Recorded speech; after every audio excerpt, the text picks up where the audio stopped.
அவர் John அண்ணன் ரொம்ப சுருக்கமா சொல்லிட்டார் அவர் என்ன பண்ணாருன்னு. ரொம்ப முக்கியமான விஷயம். நீங்க ரொம்ப ஷார்ட்டா முடிச்சிட்டீங்க. நான் அவரை பத்தி படிக்கும்போது குட் பார்லிமெண்டேரியன் அதெல்லாம் தெரியும். அவருக்கு எதிரியே கிடையாது. எதிரியா கொள்கை ரீதியா எதிர்த்தவங்களாம் கூட அவர் வந்தா கூட காலில் விழுந்து வணங்குவாங்களாம். அந்த மாதிரி ஒரு குணம் கொண்டவர்.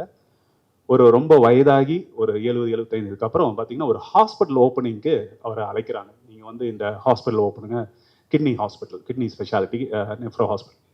அப்போ அந்த டைம்ல அவர் பேசும்போது சொல்றாரா, இந்த மாதிரி ஒரு நான் சொல்லணும்னு விரும்பல, ஆனா இது சொன்ன இந்த சம்பந்தமா இருக்குன்னா நான் சொல்றேன்னு சொல்லி ஒரு 6 வயது இஸ்லாமிய மதத்தை சேர்ந்த ஒரு பையனுக்கு கிட்னி கொடுத்துருக்கிறாருங்க சார். எனக்கு அதை படிக்கும் போது நான் இன்னைக்கு இருக்கிற சூழ்நிலை டாக்டரா சார் வில் அக்ரி.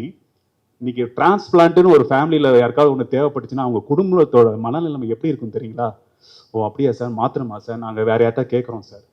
குடும்பத்தில் இருக்கிறவங்களே ரைட் சார், யார் ரெடியா இருக்கா? குடும்பத்தில் இருக்கிறவங்களே யோசிக்கிறாங்க. கிட்னி போயிடுச்சுங்க, ஒன்று கொடுக்கணும், லிவர் சர்ஜரி கொஞ்சம் கொடுங்க அப்படின்னா யோசிக்கிறாங்க. நான் யாரையும் நான் இது பண்ணி பேசணும் இல்லை, ஃபேக்டை சொல்கிறேன். அந்த காலத்துல 30-40 வருடங்களுக்கு முன்பாகவே நான் கொடுக்குறேன்னு முன்னும் அந்த தெய்வம் சார், அவர் தெய்வம். இந்த மாதிரி அந்த மாதிரி இந்த மாதிரி ஒரு வரலாற்று சிறப்புமிக்க தலைவர்கள் இருக்கிற கட்சியில் இருக்கிற நாங்க பெருமைப்படுறோம். சார் என்கிட்ட சொல்றாரு, டாக்டர் பிரேம் நான் பார்ட்டிகுலர் ஆக்டிவா வர போறேன்.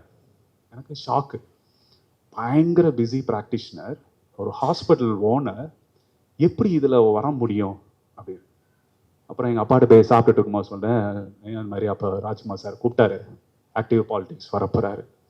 சரி இப்போ என்ன அப்படின்னாரு. இல்லை எப்படி அவரை நான் எப்படி கொண்டு வர்றது, அவர் இவ்வளோ இதில் இருக்கும்போது, எப்பா சேவை செய்யறதுன்னு ஒரு எண்ணம் இருக்குப்பா அவருக்கு, அது போதாதாப்பா நம்ம கட்சிக்கு வர்றதுக்கு ஒரு அருகதை முழுமையாக இருக்கு, 100% சார்.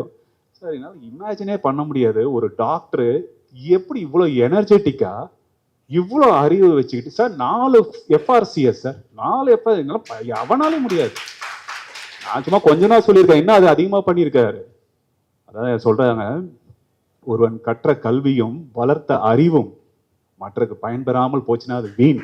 அந்த வகையில எத்தனையோ இளம் மருத்துவர்களை உருவாக்கி இன்னைக்கு உங்களுக்கு முன்னாடி நாங்கள் உட்கார்ந்துருக்கும் போது அவரை எங்க மருத்துவ பிரிவுல நாங்கள் வரவேற்கல, நான் தான் பெருமை போடணும் சார். எப்பவுமே குரு குரு தான், சிஷ்யன் சிஷ்யன் தான்.